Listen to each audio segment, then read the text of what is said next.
നമസ്കാരം. ബി.ജെ.പിയുടെ കള്ളക്കളികൾ പൊളിച്ചെടുക്കാൻ തന്നെയാണ് ഇപ്പോൾ ചന്ദ്രബാബു നായിഡുവിൻ്റെ തീരുമാനം.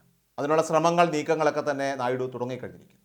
നായിഡുവിൻ്റെ 16 എം.പിമാരിൽ പകുതിയിലധികം പേരെയും കൂറുമാറ്റി പിന്തുണ പിൻവലിക്കുന്നതിന് മുൻപ് തന്നെ നായിഡുവിൻ്റെ കോട്ട മുഴുവൻ തന്നെ വികലമാക്കാൻ, തകർക്കാൻ വേണ്ടിയിട്ടുള്ള തീവ്ര ശ്രമമാണ് ഇപ്പോൾ നരേന്ദ്രമോദിയും കൂട്ടരും നടത്തിക്കൊണ്ടിരിക്കുന്നത്.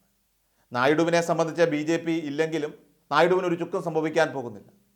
ചന്ദ്രബാബു നായിഡു കേവല ഭൂരിപക്ഷത്തിലും അധികമായി, അതായത് 4/3 ഭൂരിപക്ഷത്തോടെയാണ് ആന്ധ്രയിൽ അധികാരം പിടിച്ചെടുത്തത്. അതുകൊണ്ട് തന്നെ മികച്ച രീതിയിൽ ഇനി അങ്ങോട്ട് ആന്ധ്രയിൽ ഒറ്റയ്ക്ക് ഭരിക്കാൻ നായിഡുവിന് നല്ല കെൽപ്പുമുണ്ട്. ആന്ധ്രയിൽ 175 സീറ്റുകളിൽ ചന്ദ്രബാബു നായിഡുവിൻ്റെ പാർട്ടിക്ക് സമഗ്രമായിട്ടുള്ള ഒരു ആധിപത്യമാണ് അവിടെ ഉള്ളത്.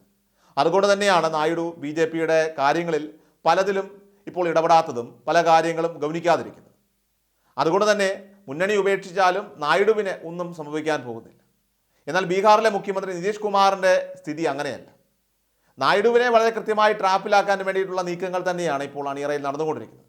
അതായത് നിലവിലെ കേന്ദ്രമന്ത്രിയായിട്ടുള്ള റാം മോഹൻ നായിഡുവിനെ ഉൾപ്പെടെയുള്ളവരെ ബി.ജെ.പിയുടെ പക്ഷത്തേക്ക് എത്തിക്കാനുള്ള നിർണായകമായിട്ടുള്ള ചില ശ്രമങ്ങൾ, നീക്കങ്ങൾ ബി.ജെ.പി ഇപ്പോൾ നടത്തുന്നുവെന്ന റിപ്പോർട്ടിനിടയിൽ നായിഡുവാകട്ടെ സ്വന്തം എം.പിമാരെ പിൻവലിക്കാൻ, അതായത് പ്രത്യേകമായ പാർട്ടി സമ്മേളനം വിളിച്ചു ചേർത്തുകൊണ്ട് സ്വന്തം എം.പിമാരെ എൻ.ഡി.എ പാളയത്തിൽ നിന്നും അവരെ സ്വതന്ത്രരാക്കാൻ വേണ്ടിയിട്ടുള്ള തീവ്രമായിട്ടുള്ള നീക്കങ്ങൾ, ചർച്ചകൾ ഇപ്പോൾ നടത്തുകയാണ്. ശിരോമണി അകാലിദൾ ഉൾപ്പെടെയുള്ളവർ എങ്ങനെയാണ് ബി.ജെ.പി ഈ സഖ്യകക്ഷികളെ ഒതുക്കുന്നത് എന്നതിൽ വളരെ കൃത്യമായിട്ടുള്ള സൂചന നൽകിക്കഴിഞ്ഞു. ഇതാകട്ടെ ബി.ജെ.ഡിക്കും അതോടൊപ്പം തന്നെ ശിരോമണി അകാലിദളിനും അതുപോലെ തന്നെ മുൻപ് സഖ്യത്തിൽ ഉണ്ടായിരുന്ന പല ഘടകകക്ഷികൾക്കും ബാധകമാണ്. എങ്ങനെയാണ് ഏക്നാഥ് ഷിൻഡെയെ ഒതുക്കിയത്? എങ്ങനെയാണ് ഉദ്ധവ് താക്കറെയുടെ പാർട്ടിയെ തകർത്ത് തരിപ്പണമാക്കി കഷ്ണങ്ങളാക്കി മാറ്റിയത്? എങ്ങനെയാണ് രാഷ്ട്രീയ എതിരാളികളെ ഒതുക്കുന്നത്? അതായത് സ്വന്തം നിലനിൽപ്പിന് വേണ്ടിയിട്ട് എന്ത് വൃത്തികെട്ട കളിയും നടത്താൻ, ഇപ്പോഴത്തെ മന്ത്രിസഭ നിലനിർത്താൻ ഏത് തരം താഴ്ന്ന നടപടി ചെയ്യാനും ബി.ജെ.പിയെ സംബന്ധിച്ച് യാതൊരു മടിയുമില്ല. ആ രീതിയിലേക്കാണ് ഇപ്പോൾ കാര്യങ്ങളൊക്കെ നടക്കുന്നത്. പാർട്ടിയുടെ ബൈലോ പ്രകാരം 75 വയസ്സ് കഴിഞ്ഞാൽ ആ പദവിയിൽ നിന്നും താഴെ ഇറങ്ങണമെന്നാണ് ചട്ടം. എന്നാൽ ഇതൊന്നും തന്നെ മോദിക്കും അമിത്ഷായ്ക്കും ബാധകമല്ല. അതിനിടയിലാണ് നായിഡുവിനെ കയറി ഇപ്പോൾ അങ്ങ് മാന്തിയിരിക്കുന്നത്. ആ മാന്തിൽ പണി എട്ടായിട്ട് തിരിച്ചു കൊടുക്കാൻ തന്നെയാണ് നായിഡുവിൻ്റെ തീവ്ര നീക്കം.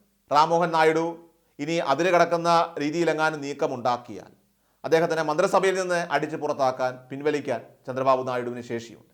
എന്നാൽ റാം മോഹൻ നായിഡുവിനെ വെച്ച പുതിയ കരുനീക്കങ്ങൾ നടത്താനാണ് ഇപ്പോൾ ബി.ജെ.പിയുടെ തന്ത്രം. അതിൻ്റെ ഭാഗമായി ആന്ധ്രയിലെ ബി.ജെ.പിയുമായി ചേർന്നുകൊണ്ട് പുതിയൊരു ടൈപ്പ് ഒക്കെ ഉണ്ടാക്കിക്കൊണ്ട് അതിനുള്ള നീക്കങ്ങൾ വിമത എം.പിമാർ നടത്തുന്നു എന്നുള്ളത് വലിയ ആക്ഷേപത്തിലേക്ക് കാര്യങ്ങൾ ഇപ്പോൾ എത്തിക്കുകയാണ്.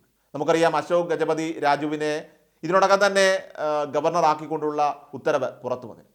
നമുക്കറിയാം, അദ്ദേഹം മുൻപ് ബി.ജെ.പിയുടെ മന്ത്രിസഭയിൽ ഇതേ വകുപ്പിൽ, അതായത് സിവിൽ ഏവിയേഷൻ വകുപ്പ് കൈകാര്യം ചെയ്തിരുന്ന ഒരു വ്യക്തി കൂടിയാണ്. അദ്ദേഹത്തിനെയാണ് ഇപ്പോൾ ബി.ജെ.പി ചാക്കിട്ട് പിടിച്ചിരിക്കുന്നത്. എന്നാൽ ഈ രീതിയിലുള്ള ഒരു തന്ത്രങ്ങളും നായിഡുവിൻ്റെ മുമ്പിൽ ഇനി യേശില്ല, വില പോകില്ല. മാത്രമല്ല, നായിഡുവും പവൻ കല്യാണും തമ്മിൽ അടിച്ചു പിരിയുമെന്നുള്ളതും ഇപ്പോൾ ഏറെക്കുറെ വ്യക്തമായി കഴിഞ്ഞിരിക്കുകയാണ്.